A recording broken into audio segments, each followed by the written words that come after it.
नमस्कार मित्रो, माझ्या कायदे भान या लीगल चॅनलवर तुमचं स्वागत आहे। तर आजच्या व्हिडिओचा विषय आहे की ज्याचा ताबा तो मालक या कन्सेप्टवर जेव्हा केस दाखल होते तेव्हा असं प्रिझम्पशन असतं की ताबेदाराच्या बाजूनी केस 80% झुकलेली असते, म्हणजे त्याला 80% मार्क प्रिझ्युम केल्या जातात आणि जो मूळ मालक आहे, खरा मालक आहे, त्यांच्या बाजूनी केस फक्त 20% झुकलेली असते, त्याला फक्त 20% मार्क प्रिझ्युम केल्या जातात आणि केस चालू होतो।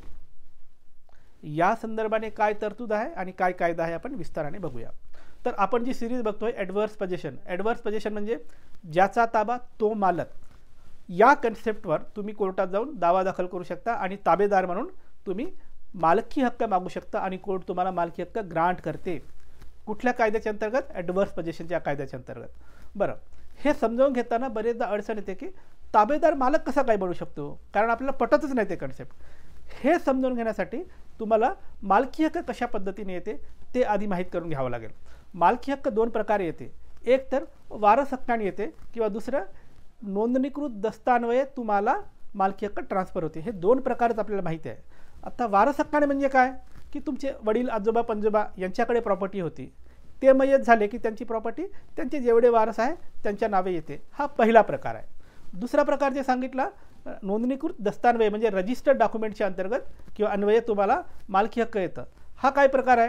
आपल्याकडे 3-4 प्रकारचे तुम्हाला डॉक्युमेंट माहिती आहे। एक तर खरेदी खत करून नोंदणीकृत दस्तान्वये तुम्हाला मालकी हक्क मिळतं। दुसरं गिफ्ट डीड नोंदणीकृत तुम्हाला मालकी हक्क मिळतं। तिसरं विल जर नोंदणीकृत आहेत तर तुम्हाला मालकी हक्क मिळतं, किंवा हक्क सोडपत्र जर नोंदणीकृत केलं तर तुम्हाला मालकी हक्क मिळतं। तर हे जे काही प्रकार आहेत हे म्हणजे नोंदणीकृत दस्तान्वये तुम्हाला येणारा मालकी हक्क। आता हे दोन प्रकार आपल्याला माहिती आहेत, पण याच्या व्यतिरिक्त तिसराही एक प्रकार आहे, तो म्हणजे पजेसरी टायटल। म्हणजे पजेसरी टायटलचाच मराठी अर्थ होतो, टायटलचा अर्थ होतो मालकी हक्क। पजेसरी म्हणजे जो ताबेदार आहे त्याला ताब्यान्वये मालकी हक्क देणे म्हणजे पजेसरी टायटल। आता हा जो तिसरा प्रकार मी तुम्हाला सांगितला पजेसरी टायटल, हे खूप लोकांना माहीतच नाही आणि ज्यांना माहिती आहे ते लोक कोर्टात जातात, ॲडव्हर्स पोझिशनचा दावा दाखल करतात आणि मालकी हक्क मिळवून घेतात। मग जो ताबेदार आहे हा ॲडव्हर्स पोझिशन म्हणजे ताबेदार आहे या निकषावर जर मालकी हक्क मिळवत असेल, मग त्याला अटी शर्ती काय आहेत? त्यांनी 3 गोष्टी करायच्या कोर्टात जाऊन। एक तर 12 वर्ष सलग या जमिनीवर माझा ताबा आहे हे सिद्ध करायचं। दुसरं, माझा ओपन ताबा आहे, माझा गुप्त ताबा वगैरे नाही आहे आणि माझ्या ताब्याबद्दल मूळ मालकाला माहिती आहे की मी ताबा धरून बसलो आहे, ही दुसरी गोष्ट प्रूव्ह करायची।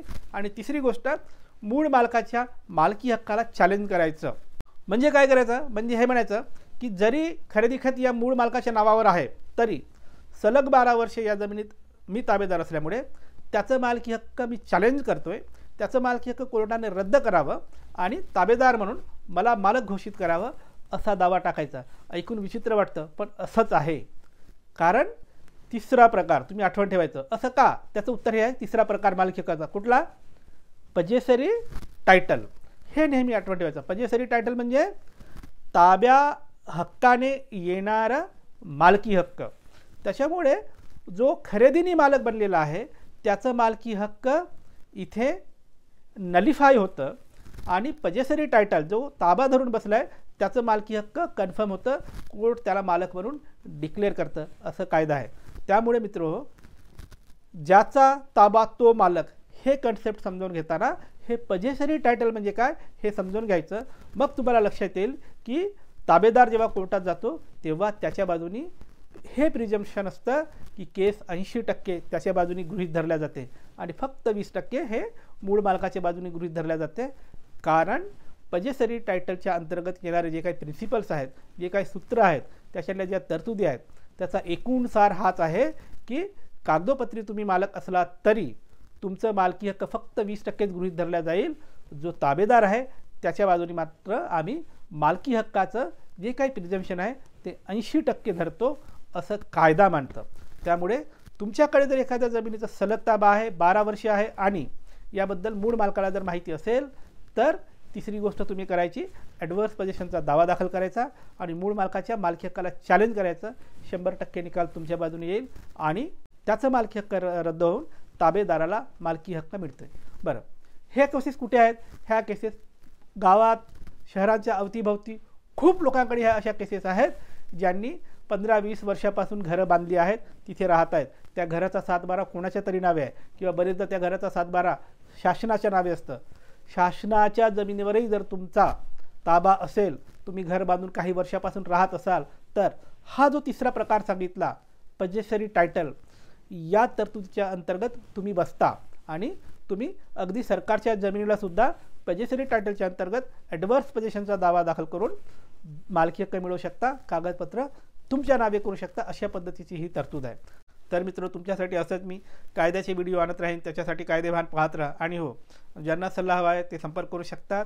माझा नंबर तुमच्या स्क्रीनवर दिसतोय, पण थेट फोन करायचा नाही, अजिबात फोन करायचा नाही. ज्यांना खरोखर काम आहे त्यांनी नाव, गाव, जिल्हा, केसची माहिती लिहा, व्हॉट्सअपवर मेसेज टाका. तुमच्या मेसेजमध्ये जर मेरिट असेल, केसमध्ये मेरिट असेल, तर आम्ही सल्ला देऊ. बाय.